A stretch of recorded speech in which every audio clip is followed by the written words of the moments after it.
Sud Radio, les vraies voix qui font rouler la France. Philippe Rossi. Bonsoir, 19h21 sur Sud Radio avec Mobility TV et jusqu'à 20h, nous allons parler voiture et mobilité. Le congrès annuel des auto-écoles se tient jusqu'à dimanche. C'est à Mandelieu. L'occasion pour nous est bien de consacrer ces vraies voix au permis de conduire. On est lundi et j'ai toujours 12 points sur mon permis. On est lundi et j'ai toujours 12 points sur mon permis. Près de 2 tiers des Français possèdent le fameux permis de conduire, soit près de 40 millions de conducteurs. Un taux de réussite à 55% pour la moyenne française. Une moyenne de 35 heures de cours de conduite en auto-école avant de l'obtenir. Pourquoi le permis de conduire est indispensable? La réponse à cette question jusqu'à 20h et avec nos invités que je vous présente sans plus tarder. Patrice Bessonne qui est avec nous, président éducation et sécurité routière de Mobiliance. Bonsoir Patrice Bessonne. Bonsoir. Bonsoir à vous. Baptiste Larsonneur, chargé d'études à l'Institut Montaigne. Bonsoir Baptiste Larsonneur. Bonsoir à vous. Lorenzo Lefebvre est également avec nous. On va le retrouver dans un instant. Vice-président éducation et sécurité routière de Mobiliance. Bonsoir à vous trois. On va commencer évidemment avec l'accès au permis, le financement. Comment réduire les coûts puisque le permis de conduire, c'est cher. C'est ce que disent 75% de nos jeunes qui ont besoin de ce permis de conduire pour accéder à un premier emploi. Alors en moyenne, le permis de conduire, c'est 1600 à 1800 €, mais heureusement il y a des pistes pour diminuer le coût du permis de conduire, lesquelles on va tout de suite en parler avec vous. Tiens, Patrice Bessonne, il y a plusieurs pistes, notamment augmenter le nombre d'examinateurs, parce que c'est vrai qu'en France depuis plusieurs années il y a un petit problème, surtout dans plusieurs grandes villes comme l'Île-de-France par exemple, on va en reparler. Il y a une petite pénurie d'examinateurs, Patrice Bessonne, qui fait que les délais sont longs avant de passer le permis ou de repasser l'examen. Oui, il y a de toutes les manières, c'est sûr que de façon factuelle, et l'étude le mentionne, et là-dessus c'est parfait, il y a effectivement un manque d'inspecteurs du permis de conduire. Nous, on le dit depuis quelque temps maintenant, surtout dans les grandes agglomérations, pas tellement pour le passer la première fois, mais pour le repasser, comme vous l'avez souligné, ouais. C'est exactement ça. Et donc, la réalité, c'est quoi? La réalité, en fin de compte, c'est que le ministère de l'Intérieur, et j'espère qu'on va être entendu au niveau du ministère de l'Intérieur et de Matignon, c'est qu'il manque, alors il manque pas 1000 ou 2000 agents, il manque 200 agents pour qu'on puisse faire passer les permis et repasser les permis à chaque fois dans les délais. D'accord, donc c'est pas énorme, c'est ce que vous nous dites. Bien entendu que c'est pas énorme, ouais. Surtout qu'on peut avoir des contractuels ou des fonctionnaires. On appelle ça les examinateurs ou les inspecteurs. Ils se forment rapidement, ils peuvent être sur les terrains opérationnels en moins de 6 mois. Donc il faut vraiment que le plafond d'embauche au niveau ministère de l'Intérieur évolue. Ça, c'est bien entendu le nouveau gouvernement dans la loi de finances qui doivent le mettre en place. Qu'est-ce qui coince, Patrick Bessonne? Parce que ça, quand vous le dites, ça a l'air facile, sur la base du volontariat, donc former des policiers, des gendarmes, des militaires, des agents des administrations. Qu'est-ce qui coincerait? Ça, c'est déjà existant. Ouais. Ça fonctionne déjà. Il y a même des inspecteurs à la retraite qui sont revenus pour pouvoir aider. Non, la vraie solution pérenne, retenez bien, c'est 200 agents. Voilà. S'il y a des personnes de Matignon qui écoutent votre radio, c'est de dire, voilà, dans la loi de finances, on monte le plafond d'embauche du ministère de l'Intérieur, 200 inspecteurs, et il n'y a plus de problème de place d'examen. Et j'insiste, pour repasser le permis. Aujourd'hui, on a une très bonne plateforme en plus qui s'appelle Rendez-vous Permis, qui est une plateforme d'État qui permet de ne pas gaspiller de places, c'est-à-dire de ne pas avoir des places perdues ou des places non utilisées. Ça va être dans tous les départements à partir du mois de novembre 2022. Et donc, ça permet de rationaliser correctement auprès des jeunes le besoin en place. Mais par contre, cette plateforme, elle ne produit pas de place. Il faut en produire. Ouais. Et pour en produire, il faut un examinateur ou un inspecteur. Baptiste, 2 ans. Baptiste Larsonneur, chargé d'études à l'Institut Montaigne, passer le permis, donc je le disais, en moyenne c'est 1600 à 1800 € pour passer son permis de conduire. On a vu que pour diminuer les coûts, on l'a expliqué, il faut augmenter le nombre d'examinateurs, il en manque 200, Patrice Bessonne nous le disait, mais aussi on peut réduire les coûts, 40% selon l'Institut Montaigne en passant le permis sur boîte automatique. Allô? Oui, la question est posée à qui? À Lorenzo Lefebvre. Vous êtes là, Lorenzo? Oui, je suis là, je vous entends. D'accord. Et monsieur Larsonneur, je vous pose la question juste après. Tiens, j'aimerais avoir vos deux avis avant de passer à la deuxième partie de l'émission. La boîte automatique. Oui, la boîte Lorenzo automatique. Lefebvre. Oui, ça permettrait de diminuer de 40% le coût du permis. Alors non, ça ne diminue pas de 40% le coût du permis, mais ça diminue d'une partie du coût du permis, puisque c'est un peu plus simple. Ce qu'il faut quand même savoir, c'est que le permis de conduire, ce n'est pas juste de la technique, il y a aussi du comportement. Et aujourd'hui, même si on peut avoir une boîte automatique qui permet de diminuer un peu le prix, mais on a aussi de nouveaux risques qui arrivent, comme le téléphone, même si là, depuis un bon moment, mais les jeunes utilisent énormément le téléphone. Et là, pour ça, il faut faire des cours théoriques en salle pour pouvoir sensibiliser à ce comportement. Donc, il y a une diminution avec la boîte auto, mais j'ai envie de dire, là, on cherche à diminuer le coût du permis, alors que ce qu'il faudrait, c'est le financer. Parce que finalement, diminuer le coût, ça voudrait dire qu'on va peut-être aussi diminuer la qualité de la formation. Oui. Donc, l'idée, ça serait de se dire, aujourd'hui, le coût de la sécurité routière, c'est très important chaque année. Donc, on a un moyen qui permettrait de financer le permis de conduire pour la majorité de la population, c'est de rendre portable le compte CPF entre les parents et les enfants. Et ça, il y a 60 milliards d'épargnés sur le compte CPF. Si moi, je pouvais donner à mon enfant 1 500 €, 1 800 € pour qu'il passe son permis de conduire, il y a 1,8 enfants par ménage.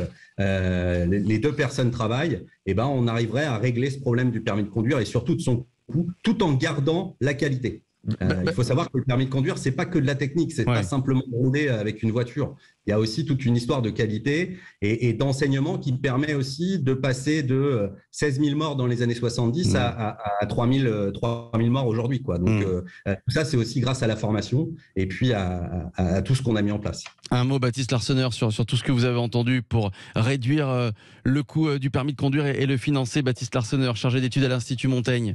Oui, bonsoir. Bonsoir Baptiste Larsonneur, oui. Je vous rejoins en direct, bonsoir à tous.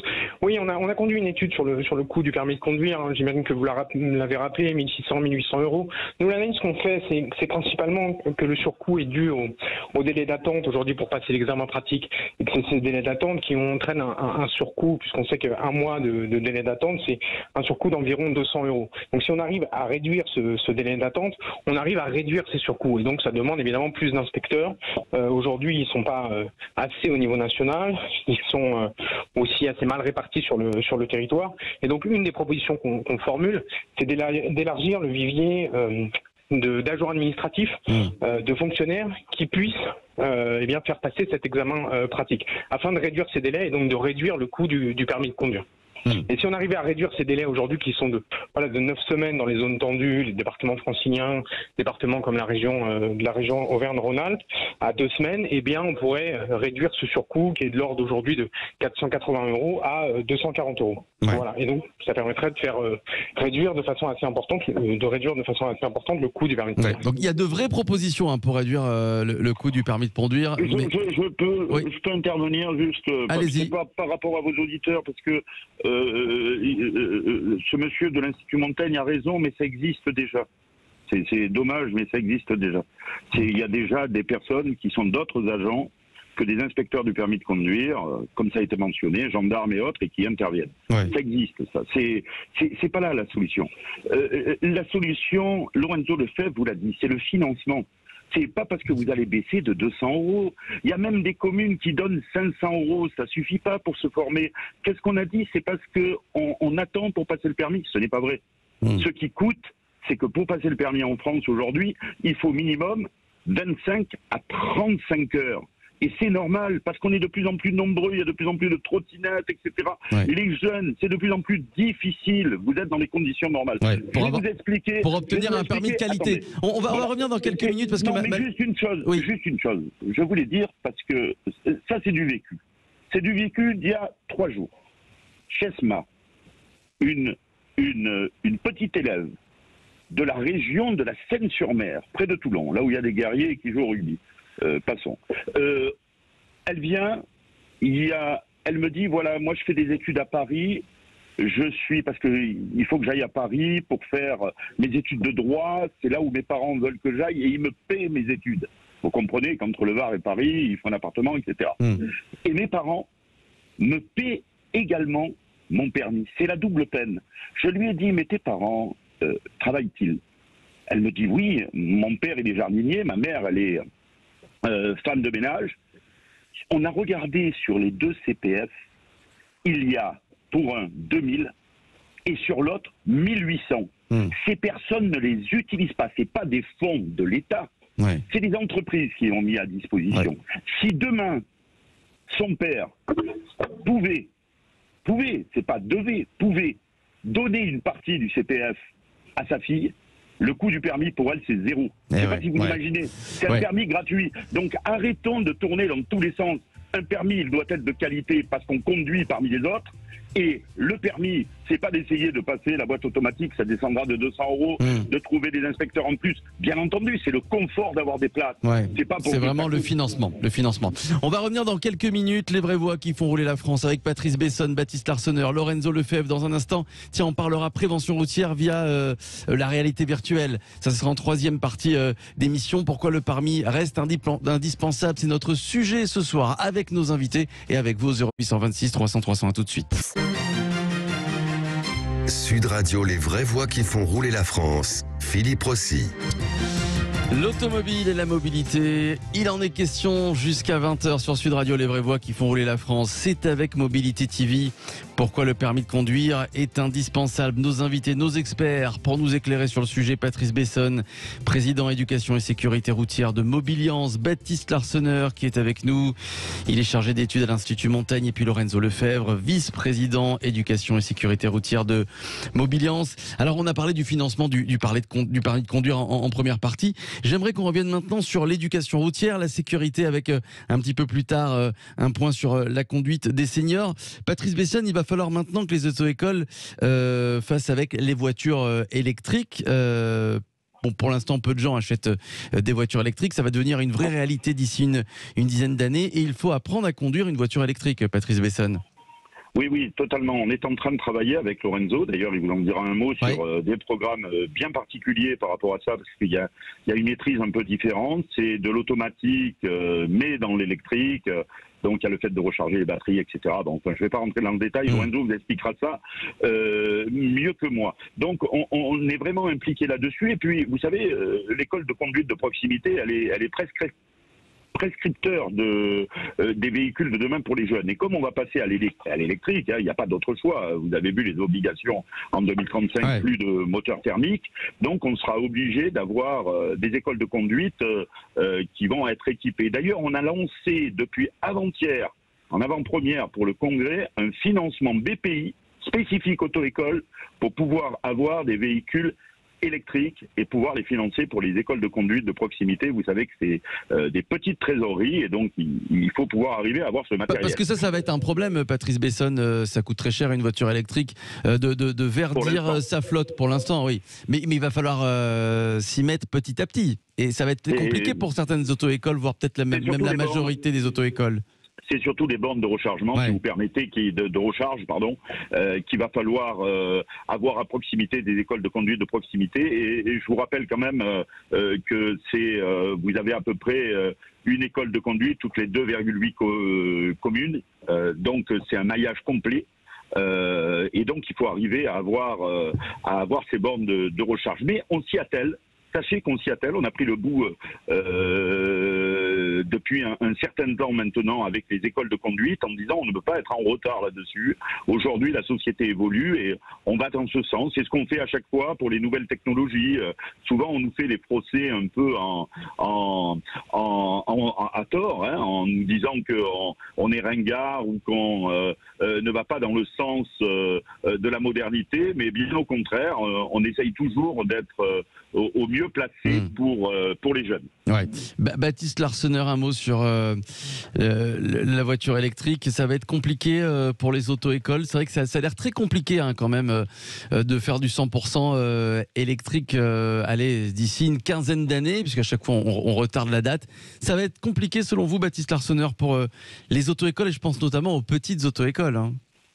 C'est sûr qu'il y a une question de financement et effectivement il y a la question de l'accès aux bornes de recharge électrique, mais qui se pose sur l'ensemble du territoire et qui se pose également pour les particuliers. Il y a un aspect également, c'est l'équipement en boîte automatique, puisqu'on va passer avec à peu près 8% des voitures qui étaient en boîte automatique il y a 15 ans à 80% de voitures qui seront en boîte automatique à l'horizon 2030. Et on parlait du permis de conduire, ça a un impact sur la façon dont on passera le permis de conduire demain. Et évidemment, la question du coût également, j'y reviens, mais ce sera évidemment normalement moins cher de passer son permis sur boîte automatique, puisque le nombre d'heures obligatoires de formation est moins important. Donc il y a cet aspect-là aussi, quoi. Lorenzo Lefebvre, vous êtes président éducation et sécurité routière de Mobiliance. Tiens, un mot sur la voiture électrique, et j'aimerais aussi qu'on dise un mot, et pour terminer cette deuxième partie avec vous, sur la conduite des seniors. Lorenzo Lefebvre, on commence avec la voiture électrique. Alors la voiture électrique, oui, effectivement, ça demande des compétences particulières. Déjà, la gestion du trajet, ça fait partie des compétences à avoir. Et puis également les différents ralentissements qui permettent de récupérer de l'énergie et qui permettent évidemment de rouler plus longtemps avec la voiture électrique. Donc tout ça, c'est des compétences supplémentaires. D'un côté, effectivement, on va passer sur une technique un peu plus simple puisqu'on n'a pas de boîte de vitesse sur une voiture électrique. Par contre, on aura toutes ces compétences qui seront nécessaires pour pouvoir conduire et pouvoir faire des kilomètres en voiture électrique. Et surtout, les écoles de conduite de proximité aujourd'hui sont les premières à faire découvrir les boîtes automatiques, les voitures électriques, que ce soit pour les parents ou les enfants, puisque nous, les parents, ils viennent, ils montent avec nous, on fait des rendez-vous pédagogiques, on leur fait découvrir les voitures électriques quand on en a dans les écoles de conduite. Et il faut être bien conscient que l'avenir de la voiture électrique, ça passera par l'auto-école de proximité, évidemment. Un dernier mot sur la conduite des seniors. Alors on en parle beaucoup et depuis plusieurs années, c'est un très très vieux débat, la conduite des seniors. Faut-il leur faire repasser le permis? Faut-il un examen médical chaque année, chaque 2 ans pour donc redonner le permis de conduire aux seniors? Et puis à partir de quel âge on est senior? Quelle proposition de la part de Mobiliance, Lorenzo Lefebvre? Alors, tout d'abord, pour les seniors, je voulais juste préciser que l'Institut Montaigne a fait une étude sur le permis de conduire, mais c'est peut-être bien aussi de réfléchir à l'école de conduite comme quelque chose qui n'est pas, comme une entreprise qui n'est pas simplement liée à la formation initiale au permis de conduire. Oui. L'école de conduite, elle est essentielle parce qu'elle s'occupe de toutes les formations de A à Z et aussi de celles des seniors. Faut savoir que les seniors, aujourd'hui, sont ceux qui ont le plus de voitures. C'est-à-dire qu'après 65 ans, on a plus de voitures que les gens, entre 25 en pourcentage, que les gens qui sont dans la tranche d'âge de 25 à 44. Donc ça veut dire aujourd'hui que les seniors, c'est un sacré travail. Et les seniors, pour pouvoir les aider, il faut qu'ils se déplacent à l'école de conduite. Il faut qu'ils aillent dans une école de conduite à côté de chez eux, parce que les seniors, on va les aider à prendre leur chemin habituel et on va améliorer leurs compétences sur leur chemin habituel. Il n'y a que comme ça aujourd'hui qu'on peut faire. Pourquoi? Parce qu'ils ont conduit beaucoup trop d'années sans finalement avoir repassé des heures avec cette retessée. Parce que c'est vrai qu'à force de conduire pendant 25 ans, 30 ans, 35 ans, on prend des mauvaises habitudes qu'on garde souvent. C'est ça. Exactement. Et puis le problème, il est qu'un senior, pour continuer à avoir une vie sociale, on n'habite pas tous à Paris dans les grandes villes. Donc pour avoir une vie sociale, il faut à tout prix que les seniors ils puissent pouvoir se déplacer et faire les quelques kilomètres qui leur permettent d'avoir une vie sociale. Donc vous proposez une formation, mais pas d'examen médical, par exemple? J'ai beaucoup entendu parler de cette proposition aussi. L'examen médical, ça ne peut pas être une proposition de Mobiliance puisque c'est une histoire de médecin. Ce n'est pas une proposition de Mobiliance. Après, si vous voulez, moi, j'ai envie d'être pragmatique. L'examen médical ça fait... Avec l'âge, on perd certains réflexes, la vue baisse, parfois l'audition. L'examen médical, ça fait 20 ans qu'on en entend parler. Il n'y a personne qui a pris la décision de le faire. Personne n'a dit oui, il n'y a pas un politique qui a pris la décision de le faire parce qu'il y a du pour, il y a du contre. Par contre, aller dans une auto-école de proximité pour améliorer ses compétences et faire ses trajets habituels, c'est super simple. Il y en a une, comme le disait Patrice, toutes les 2,8 communes. Vous allez, vous descendez, vous poussez la porte et là, on va vous filer un coup de main parce que nous, on est des entreprises qui sont responsables. Donc, on s'occupe de la proximité et des gens qui sont autour de nous. Allez, on va revenir dans quelques minutes. Les vraies voix qui font rouler la France avec Patrice Besson, Baptiste Larsonneur, Lorenzo Lefebvre. Dans un instant, tu en parleras. Prévention routière via la réalité virtuelle. On sera avec le président de Reality Academy dans quelques instants. Mais dans l'immédiat, je vous propose de jouer. Puisque Sud Radio vous offre 2 places VIP pour le Grand Prix camion au circuit de Nogaro, c'est dans le Gers. Voilà, c'est les 18 et 19 juin. 2 places VIP pour vous. C'est une course de 5 tonnes. Voilà, des véhicules de plus de 1000 chevaux les 18 et 19 juin. 2 places VIP. Allez, le 15e au standard qui composera le 0826 300 300 repartira avec ses 2 places VIP pour le Grand Prix camion au circuit de Nogaro. Bonne chance et à tout de suite. Sud Radio, les vraies voix qui font rouler la France. Philippe Rossi.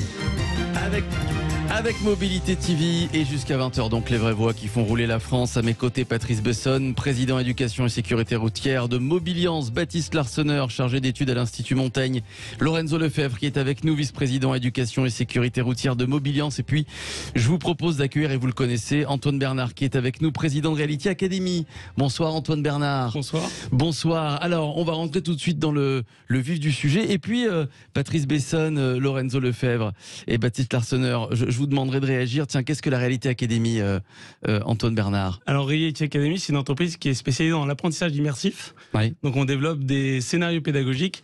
On va apprendre grâce à la réalité virtuelle. Et du coup, on va faire des mises en situation. On apprend par la pratique. Exactement. Un petit mot sur la réalité virtuelle, parce que c'est très à la mode. Certains qui nous écoutent, peut-être n'ont jamais entendu parler. Qu'est-ce que c'est? Comment on peut l'expliquer? On met un casque. C'est ça, on a un dispositif numérique. Ouais. Du coup, on a un casque à 360 degrés. Et donc, du coup, on va insérer ce casque dans ses yeux et on va pouvoir se téléporter dans un environnement immersif. Et donc, nous, on tourne avec des vidéos 360 degrés. On va pouvoir vraiment être au plus près de la réalité. Et donc, on va filmer dans une voiture, sur un vélo ou sur une trottinette. Voilà. Et donc, du coup, apprendre... On parle d'une formation spéciale, parce que vous proposez plusieurs formations, vous travaillez avec des entreprises. Là, on parle de la formation, de la sensibilisation au risque routier, c'est de la prévention routière. Donc, concrètement, on met notre casque, on est mis en situation tout de suite. C'est ça, on est mis en situation par exemple dans un véhicule et on va pouvoir par exemple quand on est dans une automobile avoir le GPS qui apparaît et on va devoir le regarder et on va savoir combien de temps on a passé devant, ou par exemple dans la peau d'un cycliste on va avoir une ouverture de portière et on va devoir réagir face à cette ouverture et donc du coup on va sensibiliser du coup à ces différents risques et du coup aussi permettre d'adopter les bons réflexes grâce à cette technologie. Et on va pouvoir aussi téléporter par exemple un apprenant sur le rond-point de l'Étoile. Et donc, du coup, par exemple, si je suis en campagne et que j'ai jamais été à Paris, on va pouvoir vous sensibiliser au risque de ce rond-point avec une moto qui traverse à votre droite et comment réagir face à ce risque. Quand vous dites réagir, quel comportement doit-on avoir? On peut balayer d'une main, par exemple. On peut parler. Comment on réagit à ces situations? Donc, vous avez des sélections. Donc, vous allez devoir faire des choix, vivre les conséquences de vos choix. Et du coup, apprendre d'une façon émotionnelle. Parce que du coup, vu que vous vivez les conséquences, vous du coup, apprenez vraiment comme si vous étiez dans la réalité. Donc, par exemple, là, on a développé un nouveau module sur la moto. Et donc là, on va sur le périphérique. Et vous savez très bien que des fois, sur le périphérique, c'est un peu compliqué. Et donc là, vous allez vivre les différents risques que vous pouvez avoir au quotidien et réagir face à ces risques et freiner au bon moment, savoir accélérer s'il faut. Enfin, vraiment, comme dans la vraie vie, mais grâce à cette réalité virtuelle.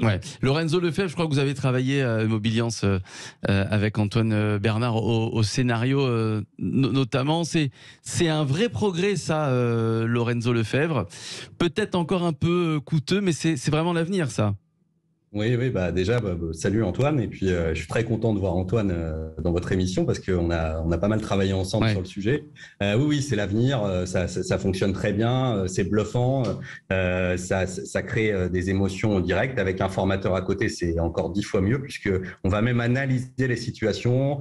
Ce qu'Antoine n'a pas dit, c'est qu'il a sur tablette, on peut avoir sur tablette ce que voit la personne dans le casque. Et donc, du coup, avec ça, on peut travailler sur les situations avec d'autres élèves, les mettre tous dans une salle et en commun. Et puis là, on travaille vraiment sur ce qu'on appelle, nous, les états dégradés du système, c'est-à-dire le risque. Dans la conduite, il y a savoir conduire la technique. Quand vous avez la technique, après, ce qui est important, c'est le risque et la gestion du risque. C'est plus la technique. Donc, bravo Antoine. Et puis on continue. Et si tu as besoin, on est toujours là. Voilà. C'était le prix de l'innovation de notre dernier congrès, pour vous dire, comme les auto-écoles de proximité sont innovantes. Ouais. On va revenir sur votre éventuel partenariat ou si vous comptez travailler ou vous êtes en train de travailler avec les auto-écoles. J'aimerais faire réagir sur cette réalité virtuelle et cette formation et de sensibilisation au risque routier. Patrice Bessonne et puis juste après Baptiste Larsonneur. Patrice Bessonne. Oh, tout a été dit et vraiment, moi je milite. Et Antoine le sait, je milite pour que les écoles de conduite de proximité toutes aient accès à cela, parce que Antoine a dit une réalité dans ces modules-là, c'est que ça permet de se mettre à la place de l'autre.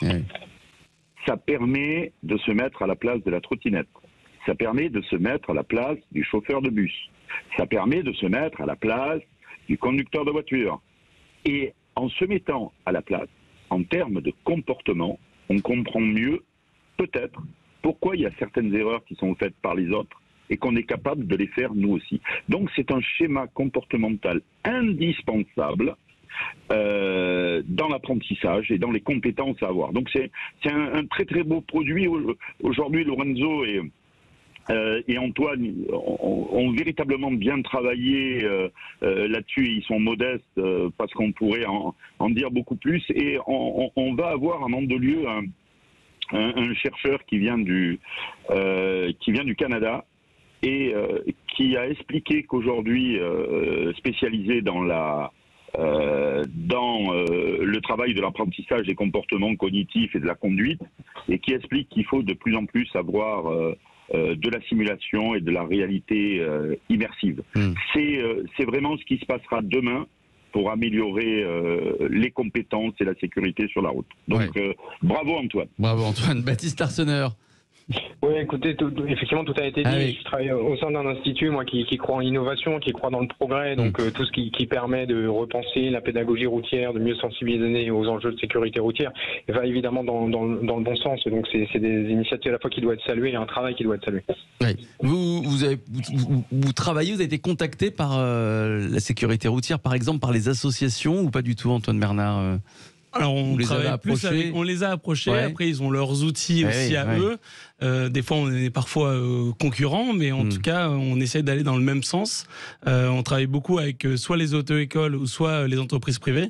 Donc on vient directement avec nos dispositifs pour sensibiliser au risque routier, surtout qu'on a plusieurs modes de déplacement, ce qui permet au final quand on est en entreprise de pouvoir sélectionner le bon déplacement. Quelles entreprises privées par exemple proposent la formation sensibilisation au risque routier? Alors on travaille avec notamment la GMF, on travaille avec la SNCF, on travaille avec plusieurs entreprises du 440, du coup qui utilisent notamment pendant la sensibilisation sur la semaine de la sécurité routière. Donc ils vont utiliser ces outils à la pause de midi ou pendant une après-midi. Et donc c'est vraiment un outil en tout cas qui est innovant, ce qui permet d'avoir 100% d'attention de l'apprenant. On ne peut pas regarder son portable, on ne peut pas regarder autre part, on est vraiment attentif dans la réalité virtuelle. Et puis c'est une formation qui attire.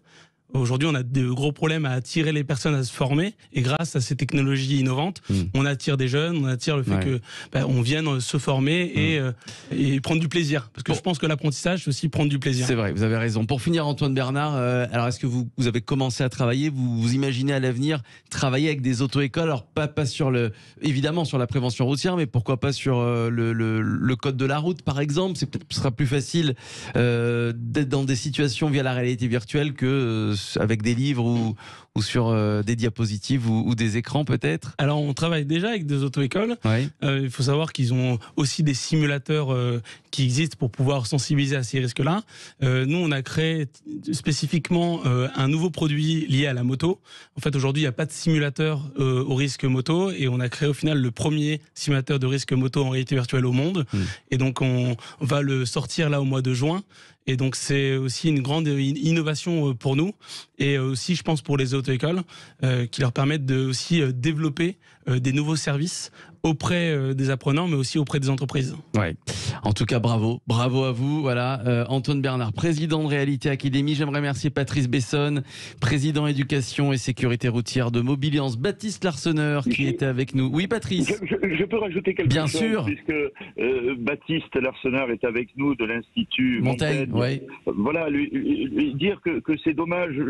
On n'a pas de l'orgueil mal placé, mais s'il nous avait peut-être appelé, on aurait pu enrichir un peu ces données, parce que Nous, on n'est pas trop nombreux, mais on représente quand même une certaine population dans le métier de l'apprentissage. Et puis, contrairement à ce qu'on peut penser, on pense toujours qu'on a des diapositives, comme vous l'avez dit, mais c'est fini.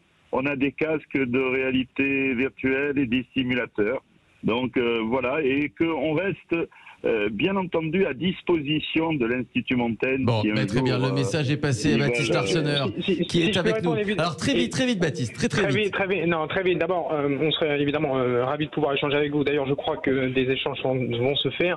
Et par ailleurs, nous, on propose on formule des propositions qui sont amenées à être discutées. Donc c'est tout l'objet. Bon. Et Très bien. De nous avoir invités et de pouvoir en discuter. Très bien, c'est parfait. Lorenzo Lefebvre qui est avec nous, vice-président éducation et sécurité routière de Mobiliance. J'aimerais qu'on accueille tout de suite Lionel qui nous appelle de Marmande, qui est notre grand gagnant. Bonsoir Lionel.